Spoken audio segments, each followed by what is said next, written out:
नमस्कार, जोहार साथियों। झार पाठशाला में आप सबों के बीच इस समय उपस्थित हूं मैं। सबका स्वागत है आप लोगों का। एक बड़ी अपडेट के साथ जिसकी प्रतीक्षा थी, एक लंबे समय से प्रतीक्षा थी। और इस एग्जाम का नाम है जेटेट। जी हाँ, जेटेट। जेटेट एग्जाम को लेकर के सरकार की तरफ से कुछ सकारात्मक कदम उठाए गए हैं और ये हम सबके लिए गुड न्यूज है। और ये गुड न्यूज तब निकल करके सामने आया है जब विद्यार्थी लगातार आंदोलन करने लग गए थे आज कोडरमा में। और आप लगातार देखिए कि आंदोलन किए जा रहे हैं, सरकार के खिलाफ विरोध किया जा रहा था जेटेट परीक्षा को लेकर के कि जल्दी से परीक्षा आयोजन कीजिए, जल्दी से परीक्षा आयोजन कीजिए। क्योंकि एक बड़ी रिक्तियां आपको शिक्षक बहाली को लेकर के देखने को मिल सकती है। लेकिन पहले जेटेट का आयोजन हो तब तो। ऊपर से सुप्रीम कोर्ट का तलवार अटका हुआ है उन पारा शिक्षकों के ऊपर जिन्हें पास करना है जेटेट में। और सरकार जो है पहले कह रखी थी कि 31 मार्च तक टाइमलाइन दिया गया था कि 31 मार्च तक एग्जाम ले लेना है।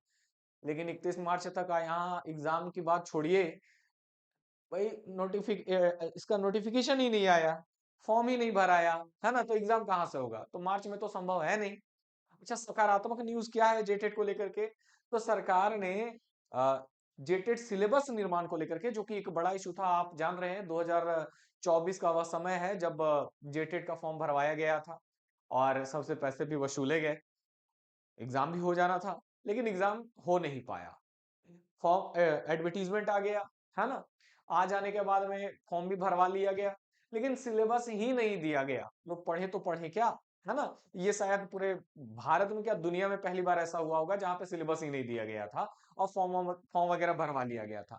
जब सिलेबस दिया गया तो ऐसा सिलेबस इन लोग बनाया जैसे लग रहा था मानो किसी लोग सिलेबस बनाने वाले लोगों ने हड़िया पी रखा हो, गांजा वांजा फूक लिया हो। इस तरह से इन लोगों ने सिलेबस का निर्माण कर दिया था। वो सिलेबस एनसीटी के गाइडलाइन के हिसाब से थी ही नहीं। अब जब वो सिलेबस भाई नियमों का पालन कर ही नहीं रहा था तो उसको तो आ, खारिज करना पड़ा। उस सिलेबस को भाई अस्वीकार करना पड़ा। लास्ट में उसको अस्वीकार किया गया और जो विज्ञापन था उसको रद्द कर दिया गया। ठीक है, रद्द कर देने के बाद में क्या हुआ? फिर से सिलेबस चेंज। अब चूंकि भाई नहीं, वहां पे तो सिलेबस चेंज करने के लिए नियम में बदलाव करने की आवश्यकता थी। कैबिनेट वेबिनेट फलाना ढमकाना प्रोसेस होते होते होते होते 2026 में लोग पहुंच गए। अब 2026 में मामला फिर से वहीं पे जाकर के अटका हुआ था सिलेबस को लेकर के। और सिलेबस को लेकर के जो है अब जाकर के सकारात्मक कदम उठाया गया है। और सकारात्मक कदम कुछ ऐसा है, सरकार ने एक उच्च स्तरीय कमेटी बना दी है सिलेबस निर्माण के लिए। और कहा गया है कि 14 मार्च 2026 का टाइम दिया गया है, यानी कि उसको सौंपना है, फिर उसकी सिलेबस को सौंपना है और उस सिलेबस की समीक्षा की जाएगी।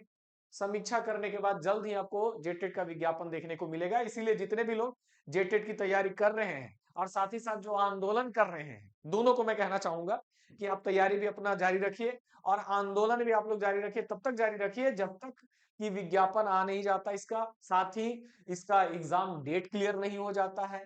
और सिलेबस क्षेत्रीय भाषा को लेकर के लोग परेशान रहते थे कि क्या पढ़ना है क्या पढ़ना है। इस बार जो सिलेबस बनाया जा रहा है उसमें क्षेत्रीय भाषाओं को थोड़ा सा विशेष जोर दिया जा रहा है। उम्मीद है कि बहुत जल्द स्पष्ट सिलेबस आप लोगों को देखने को मिल जाएगा। कोई परेशानी नहीं रहेगी, क्या पढ़ना है क्या नहीं पढ़ना ये आपका स्पष्ट रहेगा। और देखिए, अब जो है सरकार ने इस दिशा में कदम बढ़ा दिया है, ऐसा लग रहा है, तो लग क्या रहा है, होना ही है।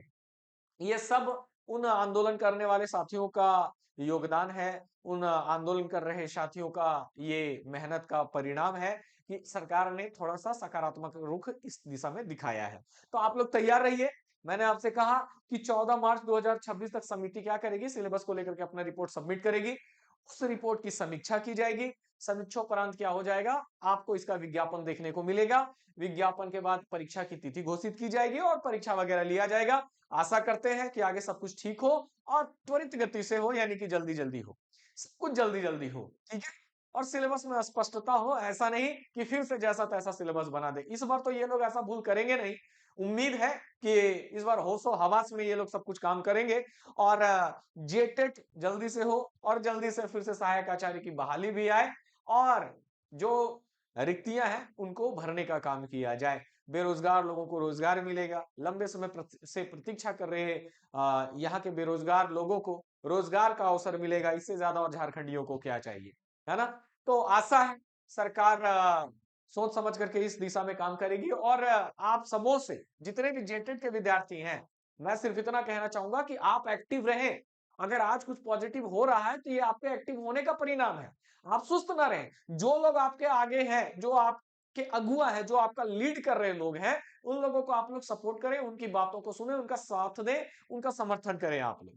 और उनका समर्थन इसलिए भी जरूरी है, यूनिटी जरूरी है। आपने देखा था कि इसके पहले सहायक आचार्य का एग्जाम हुआ और उसमें 26,001 सीटों के लिए वो बहाली आई थी, लेकिन दुर्भाग्य से वहां पे 10,000 तक भी सीटों को भरा नहीं जा पाए, है ना। सारे सीट वहां पे तो खाली ही रह गए। ऐसा चमत्कार क्यों हुआ ये तो भाई जेएसएससी ही जाने। लेकिन खैर उस पर टीका टिप्पणी हम कुछ नहीं करेंगे। बस इतना कहेंगे कि जेटेड के सारे साथियों, आप सब एकजुट रहें, आप सब एक होकर के काम करें। आप सब जो है वो जितना जल्दी हो सके, जितना प्रेशर आप क्रिएट कर सकते हैं, प्रेशर क्रिएट करने का काम करें, ताकि जल्दी जल्दी जल्दी सारी चीजें हो और सब कुछ सही तरीके से हो, है ना? सब कुछ सही तरीके से हो। हाँ, साथ ही साथ आप अपनी पढ़ाई को भी जारी रखें, दोनों काम करें। और अब ऐसा लग रहा है कि माहौल सकारात्मक हुआ है, फिर इस सकारात्मक माहौल का आपको लाभ मिलेगा, जल्द लाभ मिलेगा। आगे और कोई इंफॉर्मेशन मिलता है तो मैं आप तक जरूर पहुंचाने का काम करूंगा। बने रहें झार पाठशाला के साथ। और हाँ, टेलीग्राम चैनल आप लोग जरूर ज्वाइन कर लें। देखते हैं जेटेड की अगली क्या सकारात्मक खबर हमें देखने को मिलती है। फिलहाल के लिए मुझे विदा दीजिए। बने रहने के लिए आप सबका बहुत बहुत धन्यवाद। जय हिंद, जय झारखंड।